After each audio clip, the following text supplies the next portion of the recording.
ദൈവനാമത്തിൽ വിശ്വസിക്കുകയും ദൈവകൽപ്പന പ്രമാണിച്ച് നടക്കുകയും ചെയ്യുന്ന ഏതൊരു വ്യക്തിയെ സംബന്ധിച്ചിടത്തോളവും ദൈവം തൻ്റെ വാഗ്ദത്തവും അനുഗ്രഹവും തൻ്റെ മക്കളുടെ മേൽ വയ്ക്കുന്നു.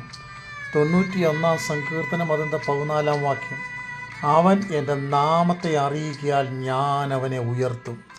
അതെ, ദൈവനാമം അറിഞ്ഞ് ജീവിക്കുന്ന ഒരുവനെ താഴ്ത്തിക്കളയുവാൻ എതിർപ്പുകൾ, പ്രതികൂലങ്ങൾ, ശത്രുവിൻ്റേതാകുന്ന പ്രതിസന്ധികൾ അവൻ്റെ നേരെ കടന്നു വരാം. പക്ഷെ നാമത്തെ അറിയുന്നവനെ ദൈവം ഉയർത്തുവാൻ ഇടവരുത്തും. ഈ ദിവസങ്ങളിൽ നമ്മുടെ ജീവിതത്തിൽ എവിടെയെങ്കിലും താഴ്ചയോ നിരാശയോ ഭാരമോ അലതല്ലുന്നെങ്കിൽ ഭാരപ്പെട്ടു പോകേണ്ട, വ്യാകുലപ്പെട്ടു പോകേണ്ട. ദൈവം നിന്നെ ഉയർത്തുവാൻ വിശ്വസ്തനാണ്. യെശയ്യാപ്രവചനം 33 അധ്യായം അതിൻ്റെ 16 വാക്യങ്ങളിൽ ഇങ്ങനെ വായിക്കുന്നു, ഇങ്ങനെയുള്ളവൻ ഉയരത്തിൽ വസിക്കും, പാറക്കോട്ടകൾ അവൻ്റെ അഭയസ്ഥാനമായിരിക്കും, അവൻ്റെ അപ്പം അവന് കിട്ടും, അവന് വെള്ളം മുട്ടിപ്പോകുകയില്ല. ആർക്ക്? അതെ, ദൈവത്തിൽ ആശ്രയിക്കുകയും ദൈവത്തെ ഭയപ്പെടുകയും വിശ്വസ്തയോടുകൂടി അവനെ സ്നേഹിക്കുകയും ആരാധിക്കുകയും ചെയ്യുന്ന ഏതൊരു ദൈവ പൈതലിനും വേണ്ടിയുള്ള ഒരു വാഗ്ദത്തമാണ്. ഇങ്ങനെയുള്ളവൻ ഉയരത്തിൽ വസിക്കും, പാറക്കോട്ടകൾ അവന് അഭയസ്ഥാനമായിരിക്കും, അവൻ്റെ അപ്പം അവന് കിട്ടും, അവൻ്റെ വെള്ളം മുട്ടിപ്പോകുകയില്ല.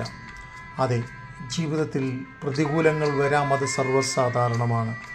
എന്നാൽ ദൈവ മക്കൾക്ക് വേണ്ടി ദൈവം ഒരുക്കിയിരിക്കുന്ന അവകാശങ്ങളെ കാർന്നെടുക്കുവാൻ, ചൂഷണം ചെയ്യുവാൻ ഒരു ശക്തിക്കും കഴിയുകയില്ല.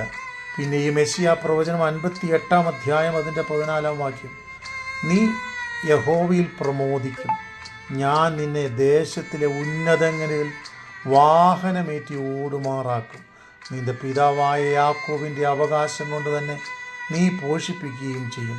യഹോവയല്ലോ അരുളി ചെയ്യുന്നത്. അതെ, ഉന്നതകളിൽ വാഹനമേറ്റി ഓടുമാറാക്കുന്ന ദൈവം, താഴ്ചയല്ല ഉയർച്ച തന്നെ നൽകുന്ന ദൈവം.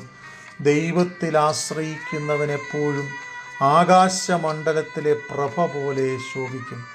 ഞങ്ങളുടെ ദൈവത്തിൻ്റെ രാജ്യത്തിൽ അവർ പുരോഹിതന്മാരായിത്തീരും. അവർ ബുദ്ധിമാന്മാർ ആകാശമണ്ഡലത്തിലെ പ്രഭ പോലെ ശോഭിക്കും എന്ന് ദൈവവചനം പറയുന്നു. അതെ, നീ താഴ്ചയല്ല ഉയർച്ച തന്നെ പ്രാപിക്കും.